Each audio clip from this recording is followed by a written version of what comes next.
C'est l'histoire de Yacoub. C'était il y a longtemps. Très très longtemps. Yacoub est un petit commerçant pour lequel les affaires marchent très bien dans son village. Il vit seul, fait marcher donc son petit commerce. Tout va bien. Yacoub sait que très très bientôt, il va devoir acheter des nouvelles marchandises pour pouvoir les vendre dans son commerce. Il décide donc d'aller à la foire de la grande ville. Charge sa charrette, attelle son âne et part, tranquillement, doucement, vers la grande ville pour aller acheter des nouveaux produits. Yacoub fait son chemin pendant plusieurs jours et arrive finalement à la ville où la foire bat son plein. Il y a du monde partout, ça s'agite dans tous les sens, il entend le bruit des commerçants, le bruit de la foule. Il reconnaît ce son, cette odeur, cette ambiance de la foire, de la grande foire. Mais il y a un endroit là-bas où d'habitude il n'y a rien, personne. Il y a un endroit là-bas où il voit un attroupement assez conséquent. Il n'est pas en retard, il a du temps, il est curieux. Il va voir, s'approche encore, assez intrigué par le regard et l'attention des gens qui sont là tout autour et qui regardent, qui écoutent, se demande qu'est-ce qui peut bien autant attirer l'attention de gens? Est-ce que c'est un nouveau produit, un nouveau... Non, rien de spécialement nouveau, juste un homme debout sur un banc qui parle. Qui parle et qui parle même pas de nouveaux produits, de nouvelles choses, non, qui raconte des histoires. Yacoub s'arrête, écoute.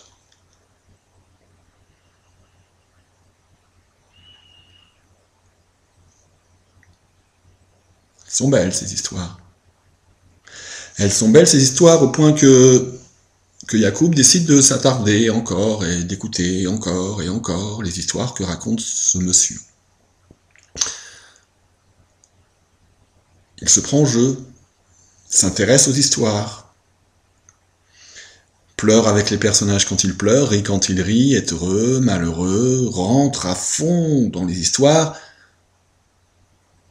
et sent quelque chose en lui qui bouge, quelque chose en lui qui change.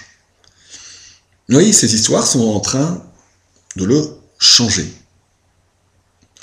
Elles le changent, elles changent la façon dont il voit les choses, son rapport à l'autre, son rapport au monde,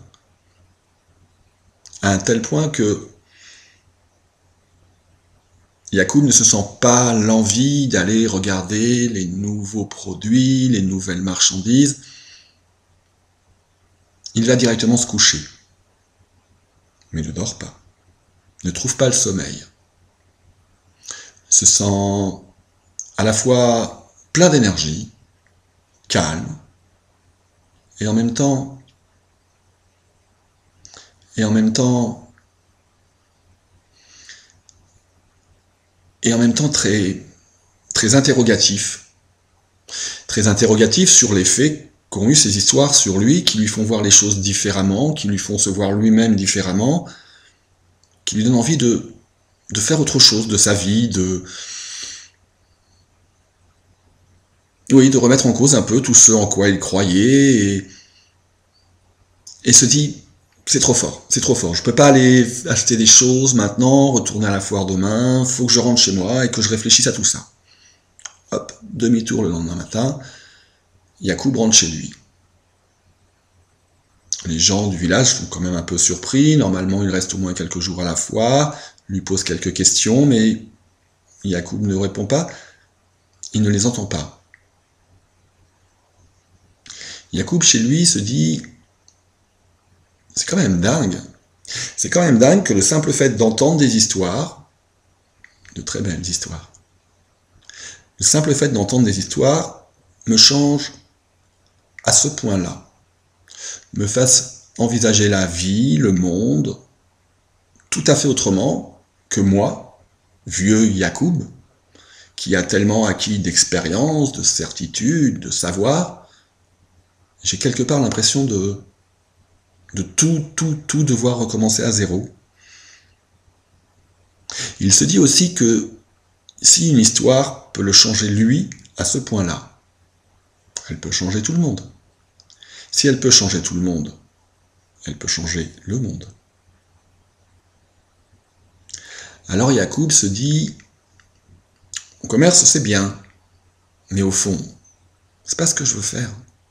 Moi aussi, je veux apprendre des histoires, peut-être même inventer des histoires, et raconter ça aux gens qui m'entourent, et grâce à ça, les changer, et ainsi changer le monde. Yacoub se sent meilleur, alors il se dit, je vais changer le monde, et je vais le rendre meilleur.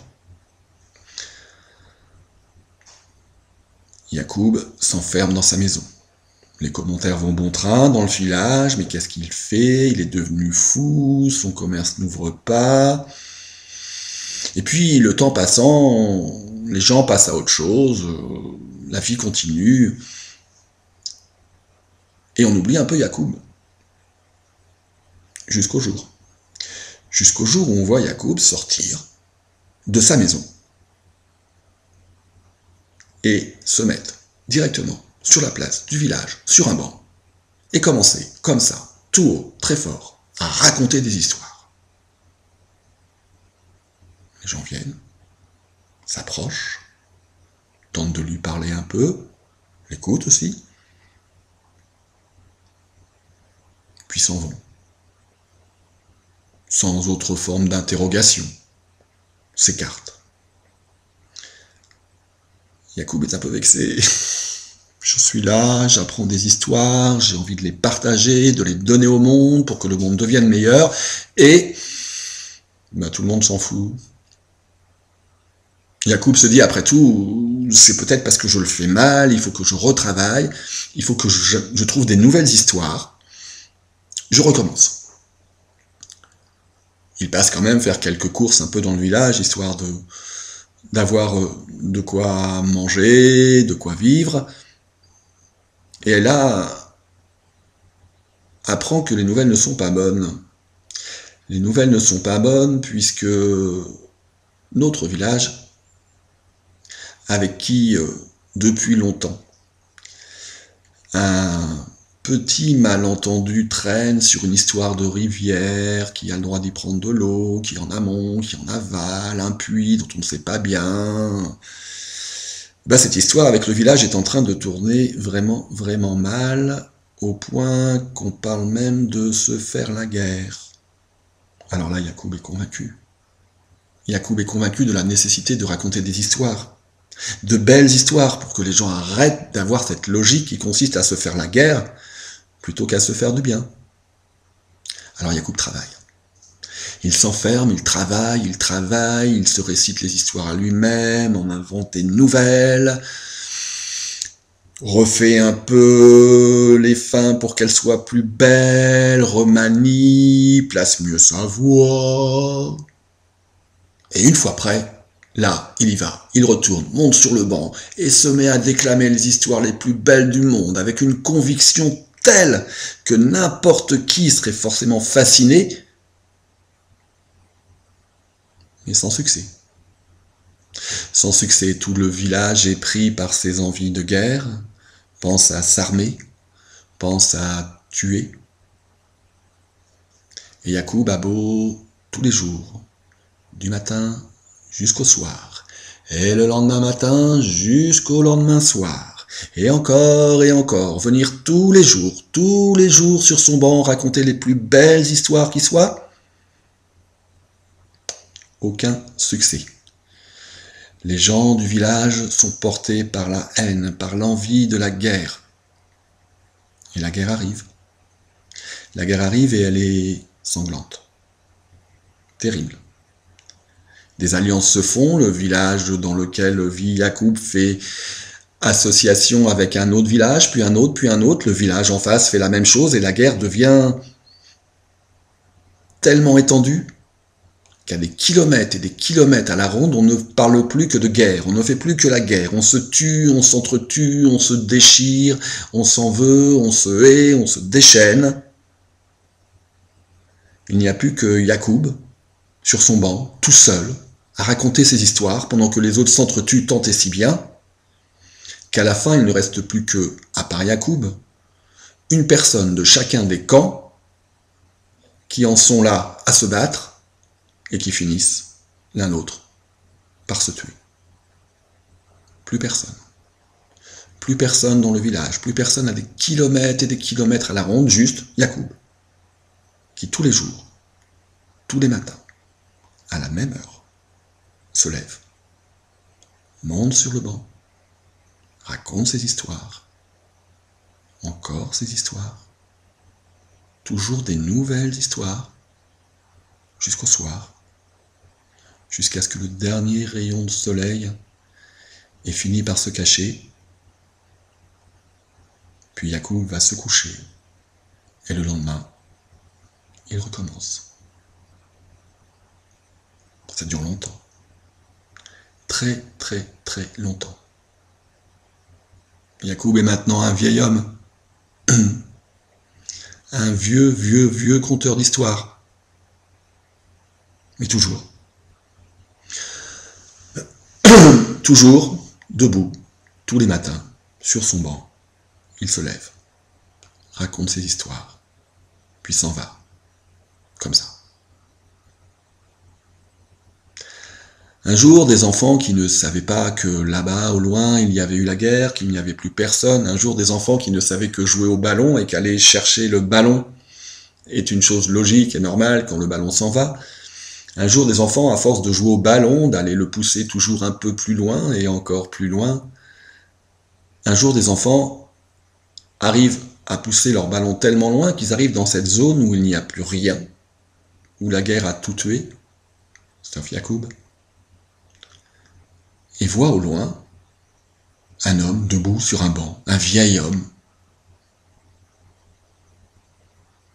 Intrigués, les enfants sont curieux. Ils s'approchent.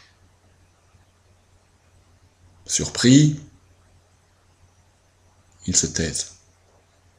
Les enfants sont respectueux. Ils écoutent. Sont fascinés par les histoires de Yacoub. S'assoient. Restent. Et boivent les paroles de Yacoub. Partent aussi dans l'imaginaire, le rêve, la beauté, que leur propose Yacoub. Et reste. Tard. Très tard. Vint le moment où le soleil s'éteint. Yacoub alors descend de son banc et se dirige, sans un mot, sans rien dire, vers sa maison. Parmi les enfants, un peu moins timide que les autres, l'appelle. « Monsieur ?» Yacoub se retourne, sourit. « Sont drôlement belles vos histoires. Sont drôlement belles. Merci. » Yacoub sourit, se retourne, puis se dirige vers sa maison. « Monsieur ?» Yacoub s'arrête. « Je comprends pas. » Yacoub se retourne et regarde à nouveau les enfants. « Qu'est-ce que vous comprenez pas, mes enfants ? Bah, c'est quand même bizarre, hein. Vous êtes là, vous racontez des histoires, des belles histoires. Mais il n'y a personne pour vous écouter. Ça sert à quoi de raconter des histoires s'il n'y a personne? Il y a coupe-souris. S'approche des enfants,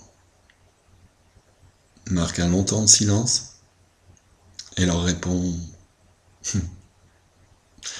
Avant, je racontais des histoires pour changer le monde. Aujourd'hui, je raconte des histoires pour que le monde ne me change pas.